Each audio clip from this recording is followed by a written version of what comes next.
అంటే నాకు ప్రత్యేకమైనటువంటి అభిమానం ఉంది. ఇవాళ నిజంగా హైదరాబాద్లో చాలా ఇంపార్టెంట్ పని ఉన్నప్పుడు కూడా మీకు మొన్న మాట ఇచ్చిన కాబట్టి ఖచ్చితంగా రావాలి అన్న ఉద్దేశంతో రావడం జరిగింది. మిమ్మల్ని అందరినీ కలుసుకున్నందుకు చాలా సంతోషంగా ఉంది. మీ అందరి ఆశీస్సులతోటి నాకు ఎన్నికలప్పుడు మీరు అందరూ మాట ఇచ్చినారు, ఈ గ్రామం మీకు అందరికీ వన్ సైడ్ ఓటేస్తాం, మీరు గెలిచినాక మాకు పనులు చేయండి, అప్పటిదాకా మిమ్మల్ని అడగమని చెప్పి ఆ రోజు మైపాలన ఇట్లా మేమందరం వచ్చిన రోజు మీరు మాట ఇచ్చిండ్రు. ఆ మాటకు నిజంగా కట్టుబడి ఉండు. అదేవిధంగా మీరు గెలిపించినందుకు మరొకసారి మీకు అందరికీ ధన్యవాదాలు తెలియజేస్తున్నా. మీ గ్రామానికి కావాల్సినటువంటి ముఖ్యంగా వరదరాయ చెరువు ఈ 2-3 రోజుల్లో మీ గ్రామానికి ఇరిగేషన్ నేను పంపిస్తా, ఎస్టిమేషన్ వేపిస్తా. అది ఎంత ఖర్చైనా రానున్న ఒక 6 నెలలు ఏడాది లోపల ఖచ్చితంగా ఆ నిర్మాణం పూర్తి చేసి మీ అందరికీ నీళ్ళు ఇచ్చే బాధ్యత నేను తీసుకుంటానని చెప్పి మీ అందరికీ మాటిస్తున్నా. అదేవిధంగా ఈ గ్రామంలో అసంపూర్తి ఉన్నటువంటి సీసీ రోడ్లు మీరు ఎన్నైనా పెట్టండి, అన్ని రోడ్లను కూడా పూర్తి చేస్తా. ఇంకా మనకు 300 సంవత్సరాలు ప్రభుత్వం ఉంది. వచ్చేసారి కూడా మీ అందరి దయతోటి మళ్ళీ కాంగ్రెస్ పార్టీ ప్రభుత్వమే వస్తుంది. 10 ఏళ్ళు మనం ఉంటాం. గతంలో 10 ఏళ్ళలో ఈ గ్రామానికి నాకు తెలిసినంత వరకు పెద్దగా అయితే చేసింది ఏం లేదు.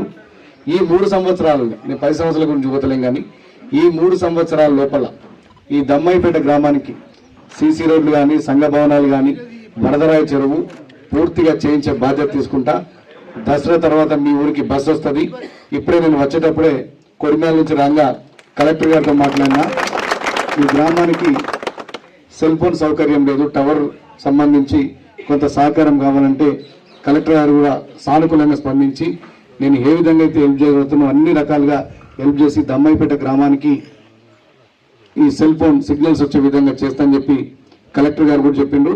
మెయిన్గా సెల్ ఫోన్ ప్రాబ్లం ఉంది, ఇక్కడ బస్సు ప్రాబ్లం ఉంది, చెరువు, సీసీ రోడ్లు ఇవన్నీ కూడా పూర్తి చేసే బాధ్యత నేను తీసుకుంటానని చెప్పి మీ అందరికీ మేము మాటిస్తూ, ఇంకా ఏ సమస్యనో కూడా చెప్పుండ్రి, ఒక్కొక్కటి అన్నీ కూడా చేసుకొని పోదాం. నేను ఈ గ్రామంలో మీలో ఒక కుటుంబ సభ్యునిగా మీరు ఏ పని అడిగినా చేయడానికి నేను సిద్ధంగా ఉన్నా. ఇంత గొప్ప ఘన స్వాగతం పలికిన మీ అందరూ కూడా మనస్ఫూర్తిగా ధన్యవాదాలు తెలియజేస్తూ మీ దగ్గర సెలవు తీసుకుంటాను. పోలేదు మా ప్రభుత్వం ఇప్పుడు మాకు కావాలి కంపల్సరీ. ఇది ఎన్నోసార్లు సార్ మాకు దీవే మా పటేలు మీరే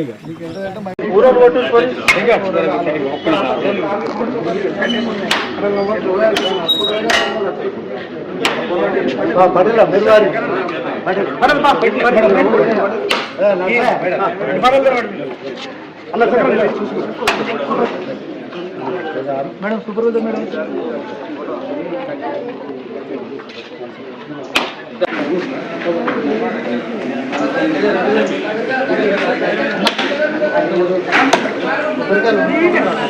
కాయలు ఉన్నాయి అన్న ఇల్లు